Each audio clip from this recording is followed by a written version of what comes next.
Good afternoon, everyone. Welcome to today's RUSI research event. My name is Jamie McColl, and I'm a research fellow in the cyber research group here at RUSI. For anyone that's unfamiliar with what we do, RUSI is a defense and security think tank based in the UK. In the cyber research group, we work on everything from cyber capacity building in developing countries to the UK's offensive cyber doctrine, to the role of emerging and disruptive technologies in national security. Today, though, we're going to be talking about something that I spend most of my time on, and a cyber threat that shows no sign of going away: ransomware. So yesterday, RUSI, the cyber team, published a new research paper on how ransomware is harming organizations, individual citizens, and indeed entire countries. The paper, which is entitled "The Ransomware Scourge: Victim Insights on Harms to Organizations, Individuals, and Society," hopefully the events team will be able to post a link to it in the chat, is part of a joint project with the University of Kent, and is funded by the UK's National Cybersecurity Centre and the Research Institute for Socio-Technical Cybersecurity. I would also like to thank both those organisations for supporting today's webinar as well. So the research is based on interviews with victims of ransomware and offers what we think is unprecedented visibility into what it's like to experience a ransomware attack. In today's webinar, we're going to focus on just one aspect of the research, the psychological impact of ransomware on victims, and indeed broader society and individual citizens.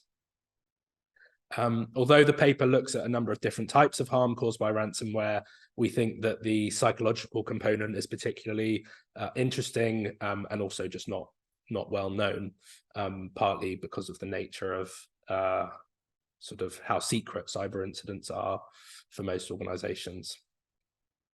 In the paper, we explore psychological harm to two different types of victims. So staff at organizations directly affected by ransomware, so e.g. staff working at a company that's directly targeted by the threat actors, what we call the direct victim or the first order victim. But then also people indirectly affected by ransomware. And increasingly, that includes pretty much anyone. It could be healthcare patients at a hospital that's been disrupted, school children that have had safeguarding data stolen,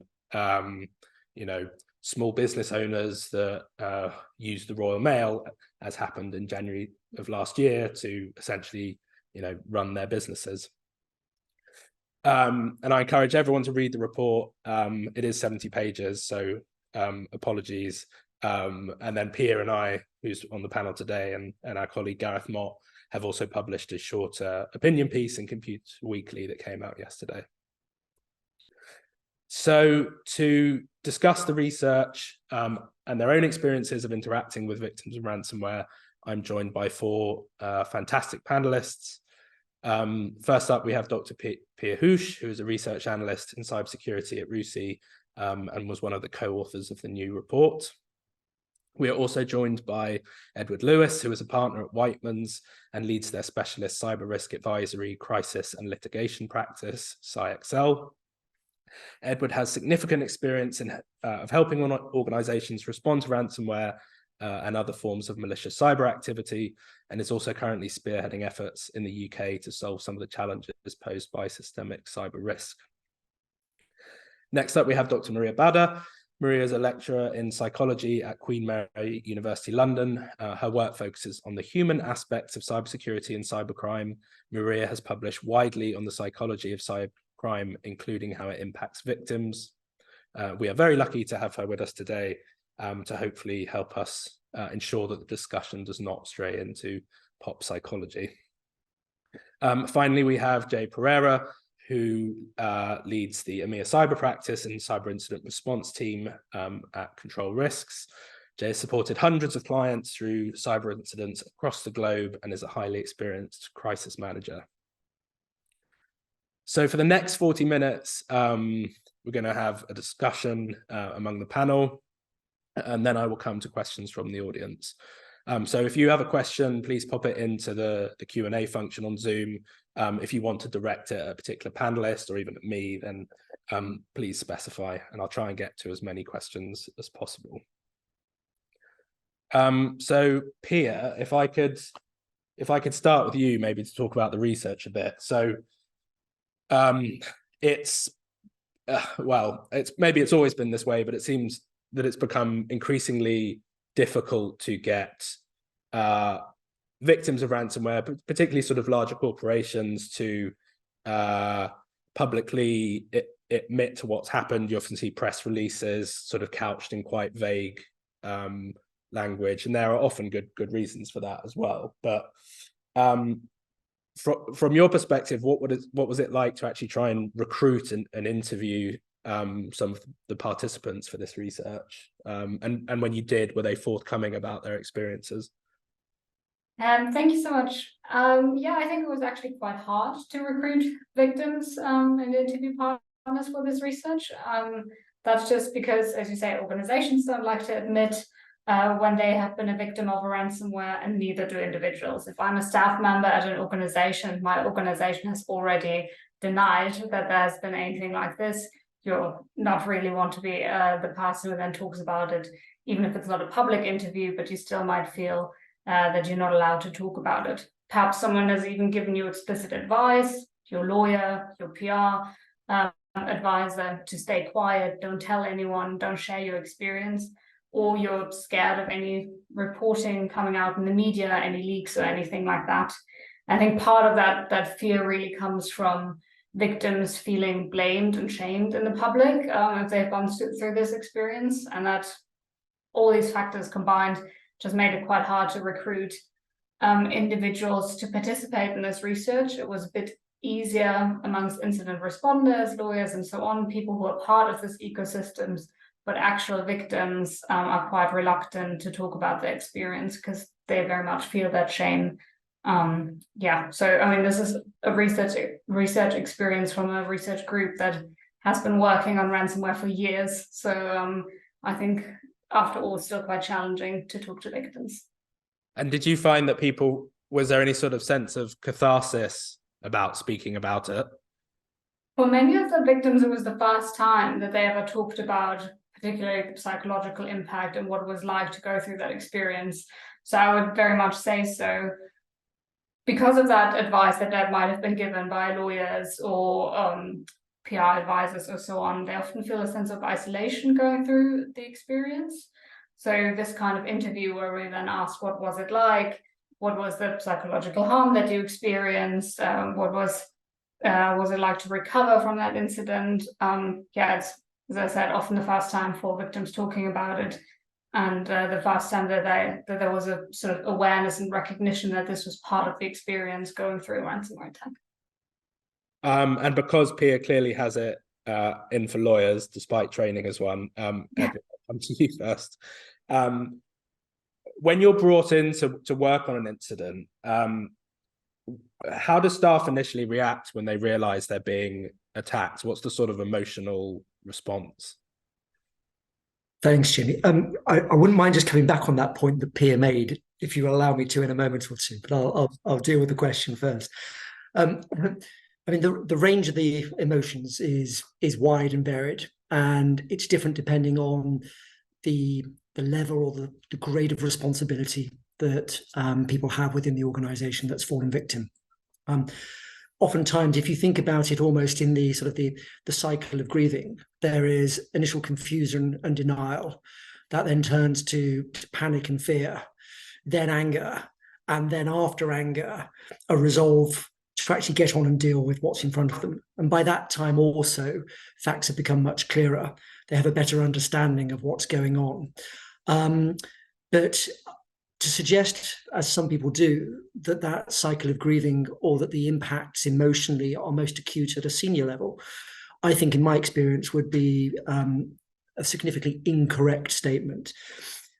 It's very much the case that people at all levels of an organization that's fallen victim will feel the range of emotion just as acutely as those who might be seen as the senior leadership, particularly IT teams, those responsible for client-facing or customer-facing operations, the HR department, who are obviously most concerned about the impact on the people employed by the organization and whom they have responsibility for day to day.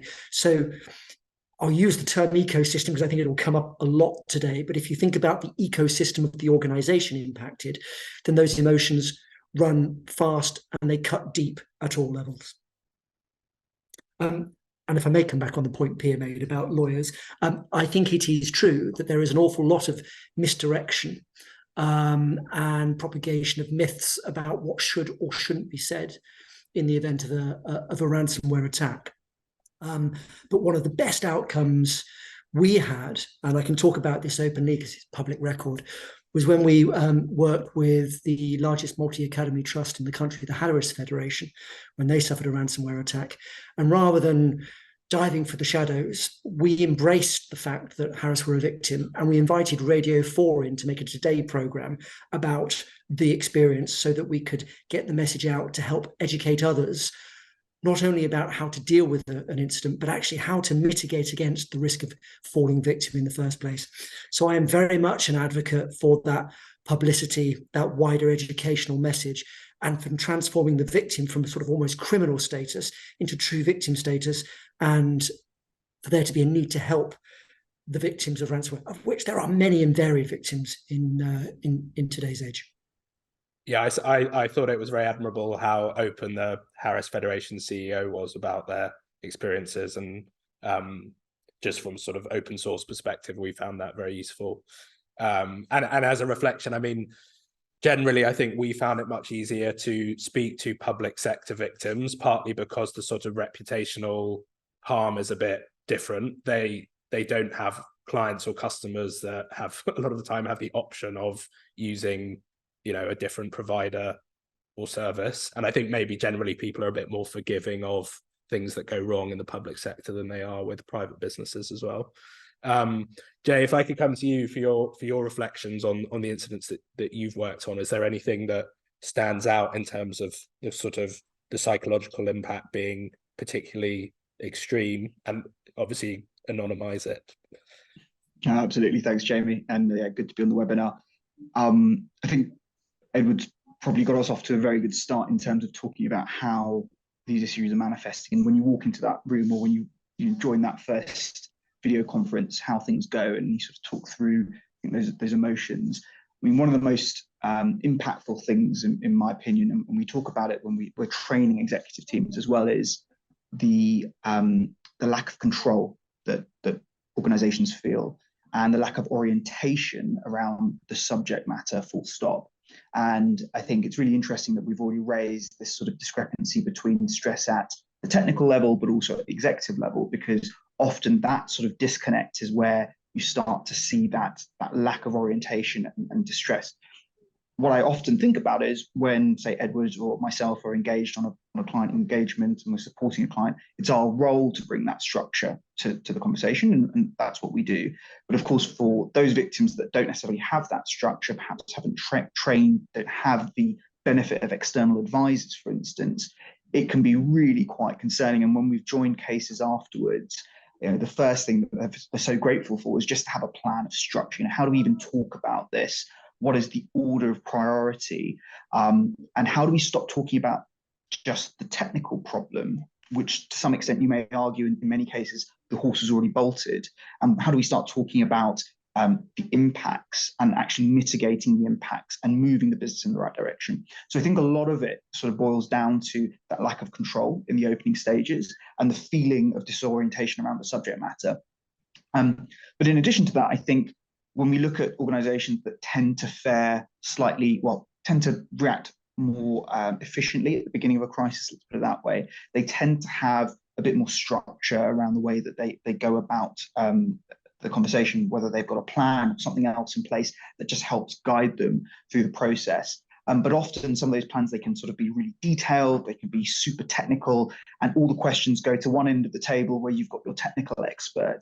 And I think whilst that can be really helpful, particularly in the first few calls, where yes, a lot about it is what's the impact, what systems are offline, what data is impacted, it takes some discipline, I think, and some confidence to say, thank you, we've had the update. Now let's focus on, as Edward said, sort of the HR department, the legal department, the operations team, anything else that pops up. So I think that sort of topic of control is one that pops up quite frequently. And then how that manifests with the technical team versus the executive team is always quite an interesting dynamic, and one that we as advisors have to traverse very carefully at the beginning of an incident.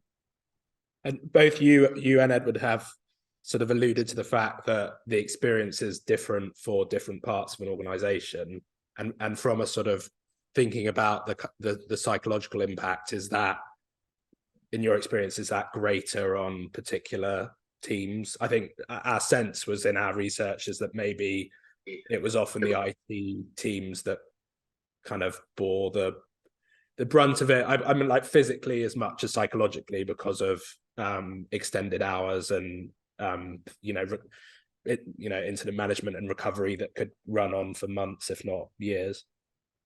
Yeah, I think it's a great question. I mean, it's hard to answer in terms of who experiences more psychological harm at that level. I think what is often underreported or under-talked about is that technical view, just because there's a perception that they are the technical team, they deal with this every day, this is a mistake that they have caused because it's emerged. And the reality is it's a matter of when, not if, with these types of incidents. And so I think, number one, I think that attitude can be, if it does exist or persist within an organization, it can be quite impactful. But it's often the way that a technical person will perceive their role, that they are the defenders of the organization, that this problem sits squarely on their shoulders. And therefore, if this is a failing of theirs, it can even lead them to think about, well, is my job at risk? And we see this, we talk about the UK here, but we see this globally as well, where different cultures have different opinions and different views on sort of sticking their hand up and reporting that an issue has occurred, that can often sometimes lead in other places around the world to the problem getting much worse before it is reported, for instance. So I think that's an underreported world. I do think, though, one of the interesting dynamics at the more executive level is often the perception at the beginning is this is a technical problem, let's speak to the technology experts. And although there's a stress or strain around it, perhaps that sort of is diverted towards the technical teams. But as the issue grows, and perhaps as the business impacts become much more apparent, you often then start to see this sort of gradation, or even just a huge spike in psychological harm and stress, particularly in sort of SMEs, for instance, where they recognize actually this is a material problem for the business beyond the technology. And I think, depending on where we are at the sort of the life cycle of an incident, those stress levels may be very different. I think particularly for technologists at the beginning, it is sort of that massive spike. And then over time, it seems to sort of increase for the non-technical members of the team that have to then deal with the business fallout. Edward, come to you. It's just a quick point to build on the very excellent observations that Jay made there. I think, one of the things we don't talk often about, but we should, is the biological or the physiological impact of dealing with incidents, and how that in turn impairs good decision making. Cyber crisis response, incident response, it might sound trite, but it's not a 9 to 5. And I think there are some really good analogies to draw upon in other crisis situations, particularly if you look to healthcare, at how people work in shift patterns and on rotas to ensure that they remain in the optimum physical condition, to be in the optimum mental condition to make good decisions. Too oftentimes, people are out the blocks very fast on incident response. It's almost like trying to run a marathon at a sprinter's pace. They just ran out of steam. That decision-making becomes impaired, and invariably that leads to anxiety, to greater levels of stress, and to acute psychological problems. So thinking about how you rotate people through when you're putting responsibility, particularly on IT teams or on HR teams or legal teams, is really, really important. Working in shift patterns in professional services is not typical, but it is something in cyber which I would absolutely advocate really ought to be adopted. Thank you. Maria, Edward used the word resolve to describe the sort of process or the feeling that comes after the sort of initial cycle of grieving. Do you have any reflections either on our research or on research that you've done about I suppose, sort of positive emotions that come out of responding to cybercrime or an incident, and whether it can build unity within a team or sort of give you a sense of purpose. Yeah, very good question. Thank you, Jamie. I would say that actually it can take both sides. It can bring satisfaction and it can unite a team, if I may say, but it can also create a culture of fear within an organization and even lead to post-traumatic stress for employees, being afraid of, what will follow, whether there will be another attack, another incident. But in working environments where we see a successful mitigation, mainly what brings trust of employees and kind of unity within the organization is mainly transparency. And I think Ed and Jay mentioned already communication, and it's quite important at an organizational environment to be transparent and be open to employees about the incident, but also about the capacity of the organization to mitigate that incident, whether they have the resources, what is the plan, rather than blaming and kind of like placing that on employees. And we see that a lot, especially on IT personnel. Even if the board or the CEO won't kind of put the blame on them, they usually feel ashamed, and that might even have a long-term impact even after the organization has recovered. So it doesn't end there for them. So I would say it really depends on the environment, the organizational culture, the preparedness, whether there is, as we said, a mitigation, an incident response plan, a communication strategy. All these measures really matter, not just for the psychological impact of employees, but also about the outcome, what happens after the incident kind of was mitigated, because it doesn't stop there. In some cases, it's a long-term impact when we talk about psychological and emotional harm. Yeah, I mean, there's a very interesting point about transparency or communications being something internal as well as external, and something that we certainly found was people in non-IT roles or operational roles or client-facing roles often wouldn't have enough information from senior leadership to be actually be able to communicate to customers about what was going on, which may cause a lot of additional stress for them in terms of the ability to do their job.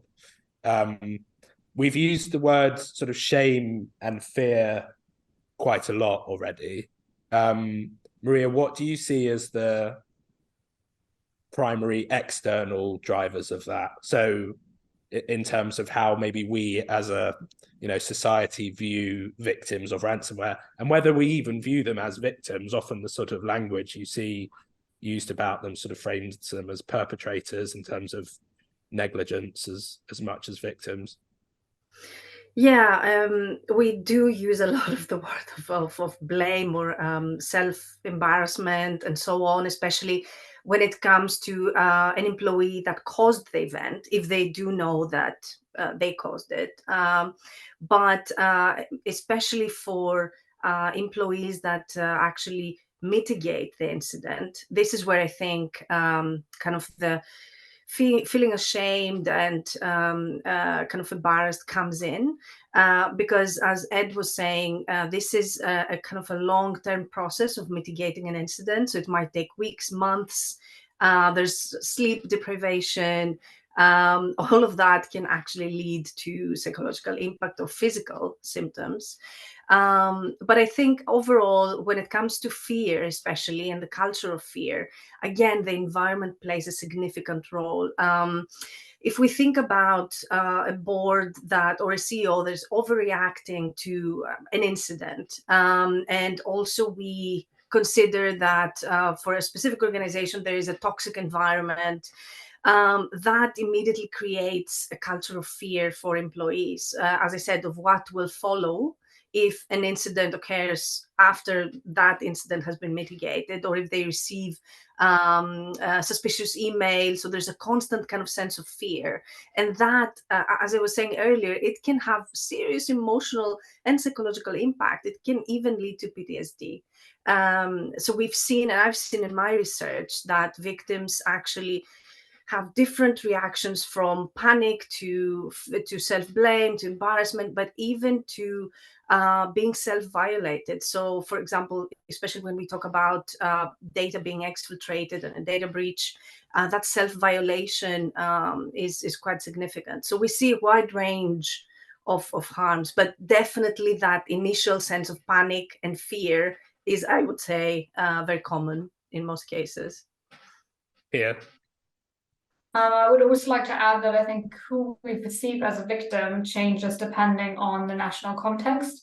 As part of our research, we had some interesting conversations with Australian counterparts, where very much the most prominent ransomware attacks have been against large corporations, which are perhaps less likely to be seen as the victim, especially if you have the perception that maybe they've been too laissez-faire with their cybersecurity or data protection.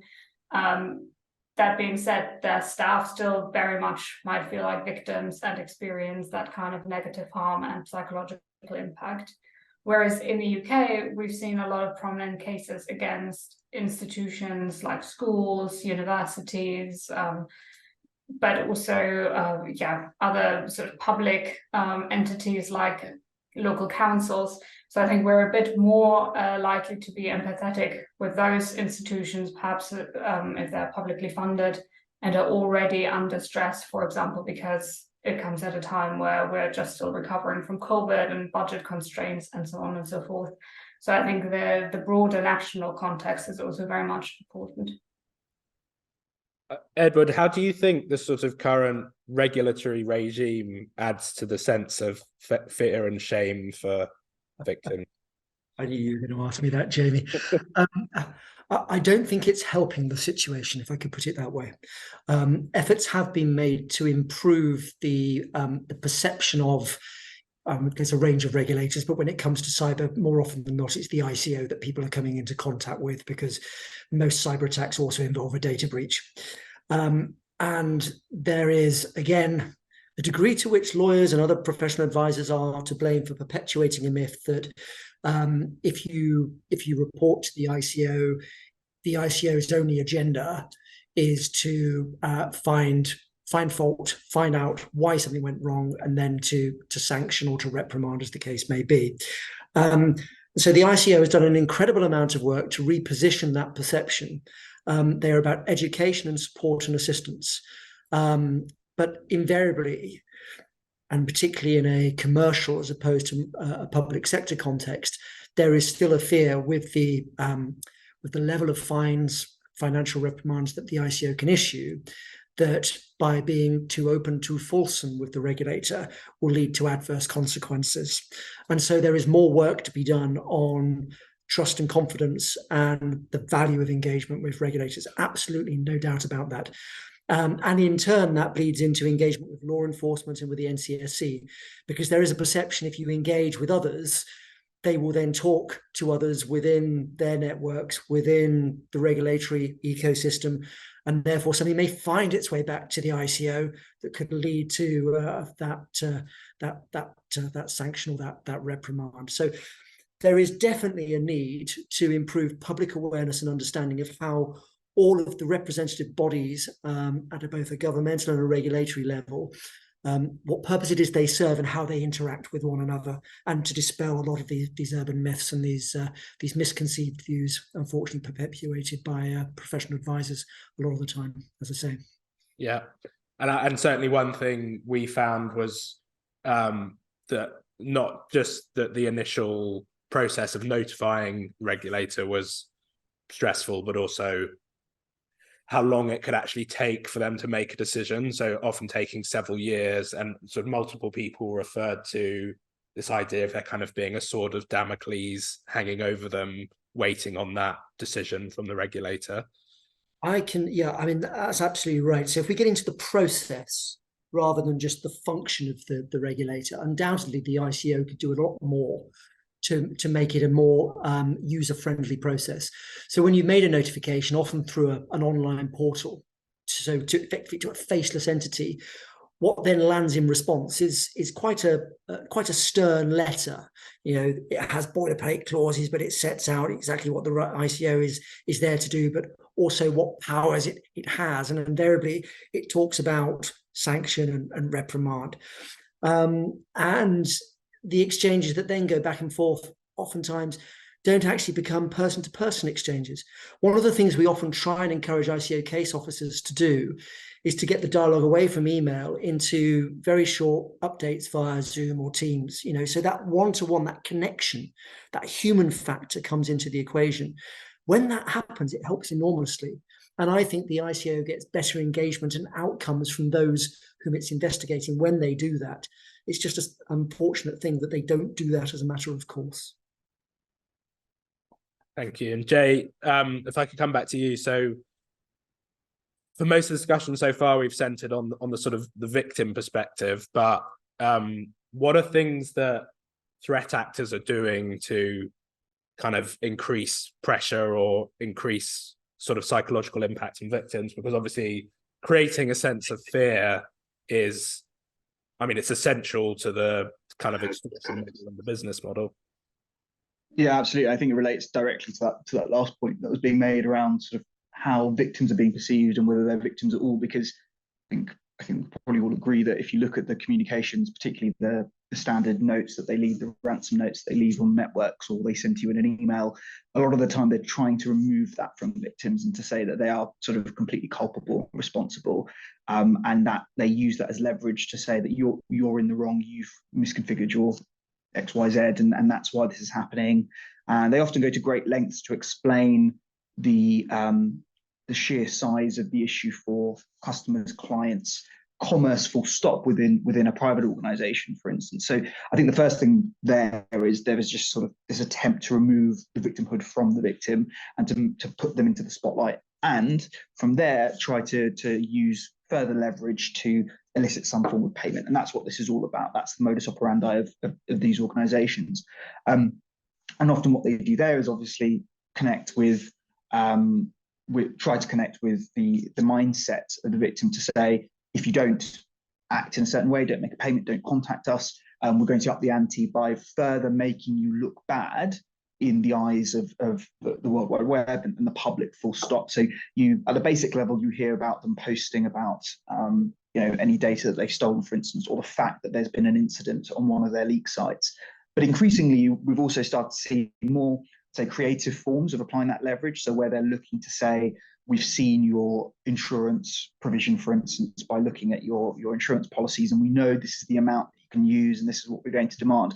And aside from making the negotiation slightly more difficult as a result, I think psychologically it adds to this feeling of sort of, again, loss of control, or we're at the threat actors have the upper hand. And I think in large organizations that tend to have structures and process around that, they tend to be able to deal with that better than perhaps smaller organizations. And I think actually, funnily enough, there's a parallel there where you look at some of the scams that you see on the internet these days, where people are sending around messages saying that they've managed to record someone, watching some adult material online, for instance, and they send that to an individual expecting that that person probably won't talk about it with anyone else. And whilst that's sort of one extreme of sort of digital extortion, actually you see similarities, particularly in sort of the smaller businesses where they are worried about talking about it with anyone else. And to Edward's point around regulators or even law enforcement, there's this fear of talking about the issue and seeking help. And that in turn, that sort of shame element then pushes them further into the hands of the threat actor. So I think, obviously, as you can expect from criminals, quite underhand. I think that removal of the victimhood from them, but then also looking at leveraging a variety of different methods to apply more pressure and to add to that beyond that. And I think from a victim perspective, that can be stressful and hugely emotional, actually, sometimes. And we've had unfortunately victims call us up in tears on those initial calls because they just feel like they've got no way of getting out of it. And again, we've got to remember, and we haven't talked about this yet, but for some organizations, this can feel at least existential to begin with. And that is something you don't often come across when we deal with all the other crises we deal with around the world. Yeah, so is that more for sort of SMEs where it feels more existential, do you think? I'd say that sort of initial emotional response often does come out of SMEs, but there are larger firms that have had really significant incidents where it gets tabled as part of the agenda. Is this something that's going to cause a really material impact to our business? Are we going to have to sell that part off? Is that part of the business even viable? These are discussions that occur, and then to go back to that point around, I think, sort of shame or ownership, feeling like that is on them. Those owners of those vertical parts of the business that are being discussed on those calls or in those meetings have that immediate sense of, oh, this is all on me, this is all my this is all my problem. Now, what a business needs to do to survive an incident is unfortunately very subjective, and it does require some drastic decisions in some cases, but it is, it really varies. But I think you see it across the board, but with SMEs in particular, those initial calls, they can really vary in terms of what the emotional reaction is off the bat. Yeah. And I suppose that the existential nature of it brings us on to decision-making around ransom payments. And I guess, Edward, if I come to you, what are some of the emotional reactions that you see to that particular decision? Well, the full range from desperation, such as we must do it and we must do it as quickly as possible, and whatever the price will pay it, to the opposite end of the spectrum, which is whatever happens, we're not paying these people a penny. As Jay says, every incident is incredibly subjective, and I'm not going to suggest that payment or non-payment is the way to go. I've seen incredibly good outcomes where victims have chosen not to pay. I've seen a number of incidents where victims have paid and they would say, yes, we got a great outcome, but what are the wider consequences of that? Does it encourage more attacks? Does it create a greater vulnerability for the particular sector in which that victim happens to operate? The debate on this is wide and varied. I'm not going to suggest there is a right or wrong answer to it, Jamie. You will see that cycle of grief, though, in that decision-making process, oftentimes in terms of whether or not a victim wants to pay. I would say also that there is a growing trend towards non-payment, but where that arises from an initial we must pay through to a greater understanding and orientation that leads to the conclusion, actually, financially, we don't need to. There are things that we can do to recover, to get back on our feet with undoubted financial consequences, but financial consequences that are lower and less impactful than paying the ransom would be. Particularly if you look at the cost now of, or the comparative cost of rebuilding impaired environments, it's actually surprisingly cost effective to do that in contrast to some of the ransom demands being made. But you see, as I say, this rush to pay, and sometimes with certain incident responders, and I'm not going to categorize or label, but there is a process which some incident responders go through, which just assumes that ransom will be paid because the money is there to pay it. I, again, would advocate very strongly against doing that. There must be a clear, reasoned, structured dialogue around whether we do or we don't, and all the consequences must be carefully and properly considered. Thank you. Pia, you wanted to come in?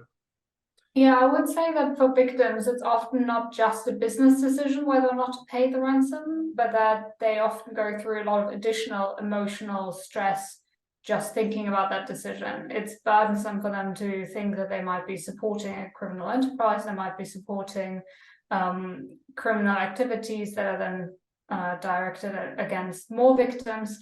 So it's not just a business and like, how do I get my data back decision, but also one where it is for many businesses, for many victims, the first time that they have this sort of direct contact with criminals in that sense. So we've also talked to victims who felt additional burden just being part of that conversation in the first place, trying to negotiate with the threat actors. And they said they felt part of that criminal underworld almost, and that is a harm and a psychological pressure in of itself.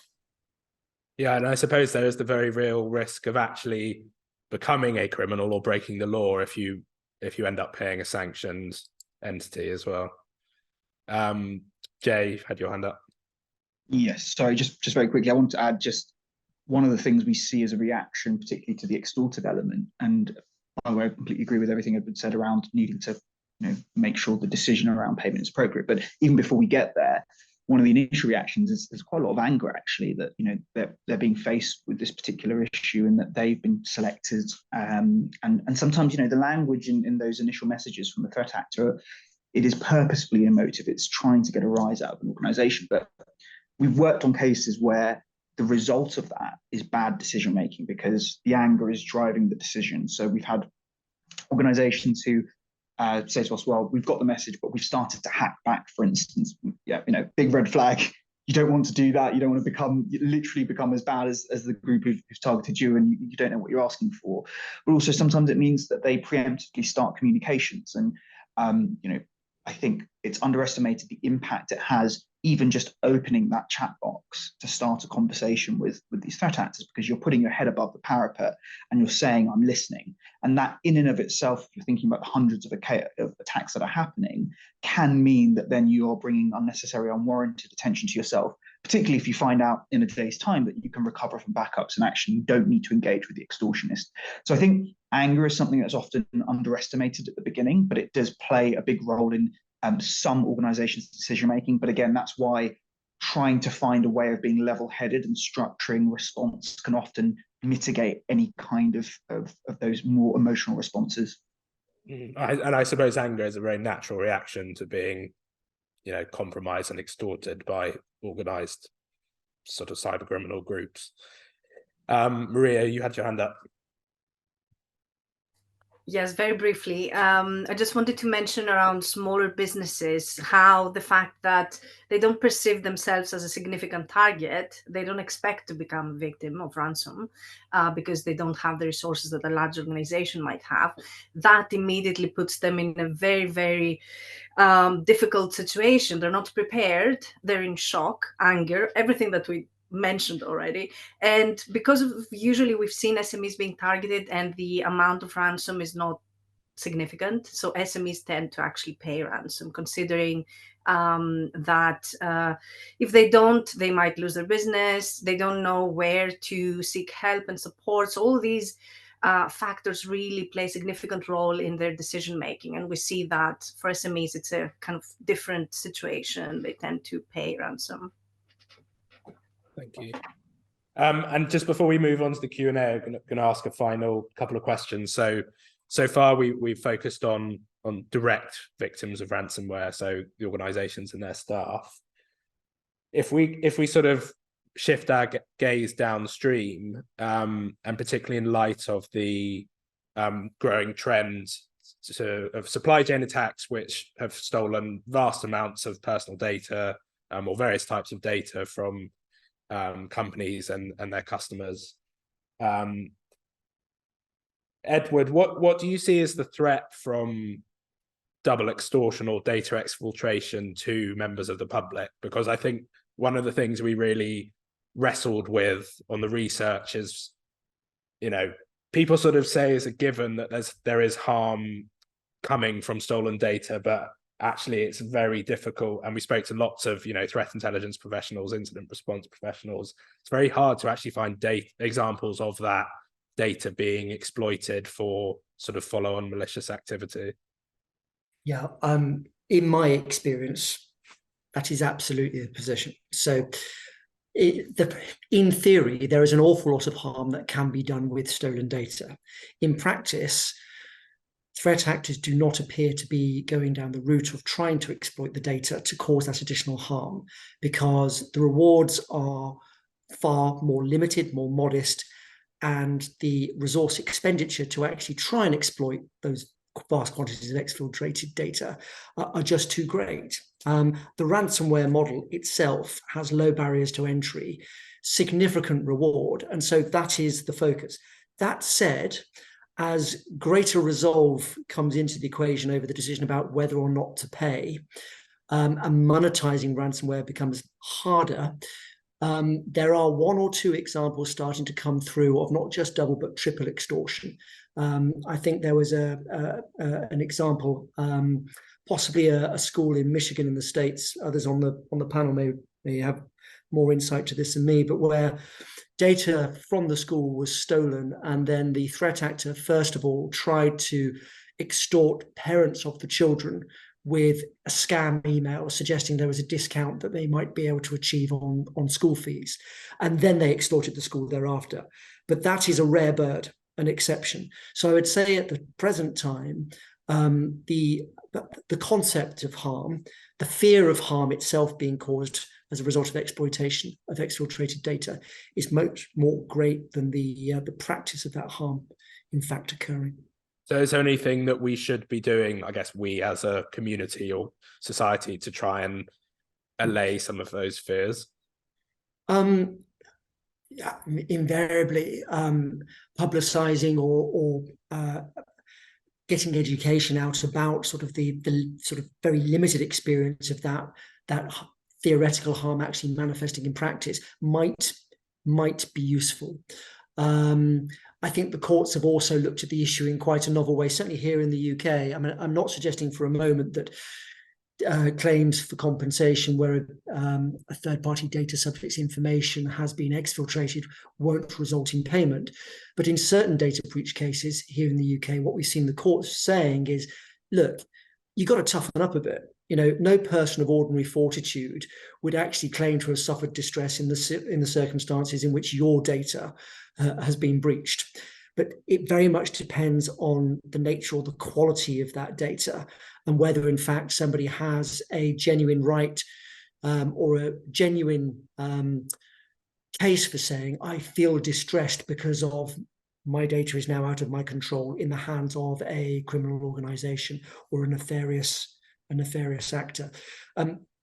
Just to round off with another observation on sort of the way in which certain courts are approaching the issue, in contrast to the UK position of toughen up a bit, the EU has taken a much softer approach and said that, you know, provided a data subject can identify, firstly, that there is some form of damage they have suffered, and that is linked to or connected with a breach of the GDPR, fundamentally a breach of the organization's technical security that was responsible for processing the victim's data, then there should be no minimum threshold, no need to toughen up. So it's an easier route to securing compensation in the EU right now than it is in the UK. Great, thank you, Edward. I will come to some of the questions from the participants now. So first, a question from Alexander Martin at the Record. Could any of the panelists or Mr. McColl, oh wait, that's me, share further examples of the serious mental health consequences of ransomware incidents? Pia, do you want to come in there? Yeah, I would say one particularly striking interview that we conducted was with someone who felt suicidal as a result of a ransomware attack. Through sort of other interviews, I would say that wasn't just the exception, but it still remains relatively rare that a combination of factors lead to that sort of severe mental health impact. The individual in question was a small business owner, and I think in those incidents, the burden and the pressure and what is private and what is professional is just so intertwined. You can barely tell them apart. If you've run your own business for 20 years, that is your personality, that is your only source of income, perhaps. So yeah, really the double pressure, I think, of both the professional and the personal side added to that. Other interviews also alluded to sort of PTSD-like experience. I use this phrasing with caution because this isn't sort of officially recognized, but how victims describe their own experience, perhaps coming back to that through that office door, going back into that office where they've experienced all these hard hours and moments of despair, I think, really. Any of the other panelists like to share any examples? Maria? You're on mute. So I can share an example of my research. That example stayed with me until now. It's an indirect kind of impact. We talked about kind of second order harms. So this was a victim of a data breach that So she was a victim of domestic abuse, and she becoming a victim of a data breach actually caused severe anxiety and depression, because she was really scared that her data, her personal information like her address, might be revealed somehow. So that was one of the kind of most serious, with the serious mental health implications. Yeah, I think one of the takeaways from us was that it could be that sort of vulnerable groups are being disproportionately affected, particularly if you look at the sort of downstream harm. So whether that is, you know, people that rely on benefits from councils that have been affected, to people with long-term healthcare issues that are reliant on the provision of, you know, the uninterrupted provision of healthcare, or people with particularly sensitive safeguarding data that is stolen. So I thought that was quite a striking finding from the research as well. So a question from anonymous attendee. So what are the panel's thoughts on the aspects of ransomware causing public distrust to the state? So is it undermining trust in sort of state institutions, whether that is, you know, law enforcement or, you know, the government more generally? Anyone have any reflections on that? I think, but just from my perspective on that, it's the first thing to say is that I've been encouraged, I think, by the amount that I've read recently about operations disrupting these groups. We saw the Alpha V sites and others in the past as well. So I think actually law enforcement is, you know, really sort of ramping up its ability to do this and engaging importantly with industry, including advisors such as ourselves and others, on those topics. So I think actually there's a growing consensus that that's sort of something that's improving and getting better. But fundamentally, this is a really widespread problem, and it doesn't just impact one particular area of UK PLC. It impacts such a wide swathe of that. And of course, just like other types of crime where there is a perceived absence of control, people will obviously attribute that to governments or other controlling bodies in some way, shape, or form. And I think that is a concern, and it's one of the reasons why I think, you know, that the parliamentary inquiry was held recently. It's one of the reasons why this is coming up in public debate much more. But I think ultimately we're always trying to fight that battle of trying to stay ahead of the threat actors. And I think what's much more encouraging is how law enforcement activity across the board, not just in the UK, but in the US as well, and other Five Eyes states, is starting to look at disrupting the overall supply chain, ironically, of those threat actor groups, and not just looking to, on a case-by-case basis, try and target and prevent these attacks from happening by having better intelligence and sharing that information, but actually looking to take down infrastructure that will prevent them hosting data, extorting organizations, or indeed just running much larger campaigns to disrupt operations and arrest key members and parties of that. So it's always going to be a running battle. It always feels like we're one step behind, but actually I think there's been some really good improvements there. There's a long way to go, and it's certainly something that, regardless, I think there will always be scrutiny on government. But I think it's always worth highlighting that there is some progress in that field. It's not something that just stood still and we're completely at the whim of these criminals. Edward. Pia, after you. I'm sorry.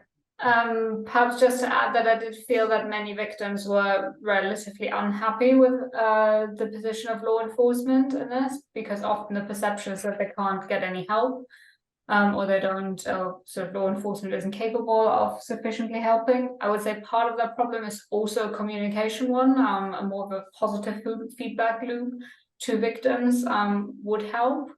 But I think from that individual experience, linking it to like wider trust issues or the erosion of trust in public institutions, it's really challenging to prove that. If you do victim interviews, you might sort of guide the victim too much if you ask that kind of question. It's really challenging to make that connection between the individual incidents and then wider implications for society and trust. So I think we're often quite likely to say, oh yes, that leads to the disruption of trust and like erosion of trust in public institutions, but really making that evidence-based, that claim, is quite challenging. Yeah, I think a lot of it's anecdotal. And if you look at some of the media coverage of British Library that's going on at the moment, there's clearly quite a lot of unhappiness, particularly from its users, about what's happened and the ability of a kind of major state cultural institution to deliver services, particularly given it's the only kind of organization in the country that delivers those particular services. Edward, you unmuted. I think so. Undermining public trust and confidence has been the MO of terrorists for a long time. The transition from kinetic to cyber terrorism hasn't occurred to the extent that a lot of people had suggested in media and in other articles and public statements might occur. But as cyber attacks start to have greater systemic kinetic impacts and there is disruption to people's day-to-day lives, then the position may change. I mean, you look at Colonial Pipeline in the US and the disruption that occurred on the Eastern Seaboard as a result of an inability to provide fuel. You started to see people's daily lives being massively undermined and impacted. And there were calls for state government to do something about what was going on, and for federal government thereafter to do something.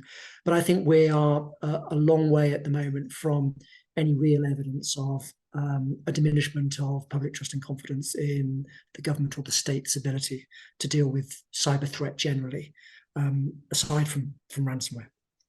Yeah, and I think part of it is just due to I don't think cybercrime or cyber threats still have much political salience. It's still seen as something that is quite intangible. It's not as physically scary as terrorism, or it doesn't have the same political salience as legal immigration. Biggest concern, Jamie, I think, from a public trust and confidence perspective, isn't so much ransomware. It's the ability to infiltrate social media platforms and to influence public opinion and decision making. But oftentimes the public don't realize that they are being influenced in that way. But there's a lot of talk, there's a lot of evidence now that points to sort of the infiltration of the election process in the US by nefarious governments. That for me is probably the biggest risk of all from a public trust and confidence standpoint. And if I could come to this may be the final question depending on time, but Jeff White asked, what does the panel make of ransomware operators casting themselves as security advisors? So essentially, portraying themselves as providing a valuable service. And Maria, I think if I could come to you, just because you've written quite a lot about the sort of motivations and psychology of cyber criminals, how do you think they rationalize this activity? Is this something that they genuinely believe, or is it just part of the kind of the marketing? In terms of the criminal side, you mean? Yes. We've seen many examples of criminals actually reaching out to victims, ransomware attack victims, maybe a few months later, a year later, claiming they're white hackers and they can support them to gain their data back or even attack the attackers. So we're talking about double extortion. But it really depends on the victim, I would say. Again, if we're talking about an organization that has mitigating measures in place, then they might actually not fall a victim for that kind of ethical hacker, claiming to be an ethical hacker. But if we're talking about a small business, then they might actually fall for that. So there's, again, it's going back to perceptions around the severity of the attack, whether they're kind of susceptible to an attack, whether they have the measures in place. So it really, really depends. And Jay talked a lot about a sense of control. So that plays a significant role in what kind of decision you will take, whether you will even discuss this with an ethical hacker, and whether you will pay a ransom and so on. So yeah, going back to psychology, protection motivation theory is a traditional theory. But also we talked about factors that might cause fear. And again, all these, and then mainly the severity of the threat, but also the ability of the individual or the organization to actually mitigate or prevent the threat will really, really significantly influence their decision and behavior around it. Yeah, thank you, Maria. And I mean, it does ring true to some extent to us about them helping, because I mean, when we speak to people in IT, they all say actually this was one of the only things that could actually motivate senior leadership to invest in cybersecurity, and resilience. So there probably is, some truth to the fact that this is what it takes to become more secure, resilient in the long term for some organizations. We're out of time. Thank you very much to all of you for joining. I found it a really fascinating discussion. I would encourage everyone to read the research paper if they haven't already, and let us know what you think. So thank you to Maria, Jay, Edward, and Pia, and to the RUSI events team for hosting, the National Cybersecurity Centre and the Research Institute for Socio-Technical Security for providing funding for the project. We'll have more outputs and events as part of this project, so hopefully we'll see you in the near future. Thank you, everyone.